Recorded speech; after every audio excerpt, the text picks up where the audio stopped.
Hello बच्चों, चलिए प्रश्न देखते हैं। निम्न में से कौन विभज्योतक कोशिकाओं का लक्षण नहीं है? अंतराकोशिकीय अवकाशों की उपस्थिति, पतली सेलुलोजिक कोशिका भित्तियां, सुस्पष्ट केंद्रक की उपस्थिति, उच्च उपापचयी दर। आइए जानते हैं यहाँ पे हमारे प्रश्न की मुख्य अवधारणा। हमारे प्रश्न की मुख्य अवधारणा संबंधित है विभज्योतक कोशिका के विषय में प्रश्न दिया गया है। देखिए, विभज्योतक कोशिका जो रहती है ये सक्रिय रूप से विभाजित होने वाली कोशिकाएं होती है। सक्रिय रूप से विभाजित होने वाली कोशिकाएं ये होती हैं।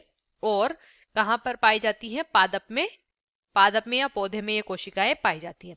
अब ये जो कोशिकाएं होती है इनकी विशेषताएं जान लेते हैं तो हमें पता चल जाएगा कि इनका लक्षण या विशेषता या लक्षण जान लेते हैं, जिससे पता लगेगा कि कौन सा एक इनका लक्षण नहीं है प्रश्न में जो दे रखे हैं उनमें से। तो सबसे पहला लक्षण तो इनका ये होता है कि इनमें अंतराकोशिकीय अवकाश नहीं पाया जाता है। अंतराकोशिकीय अवकाश जो रहता है, वो अवकाश नहीं पाया जाता, यानी अनुपस्थित होता है।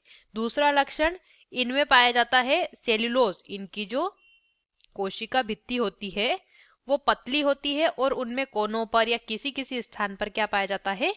सेल्यूलोज पाया जाता है। तो सेल्यूलोजिक कोशिका भित्ति भी इन्हें हम कह सकते हैं। सेल्यूलोज उपस्थित होता है। उसके बाद केंद्रक की उपस्थिति होती है और इनकी उपापचयी दर उच्च होती है।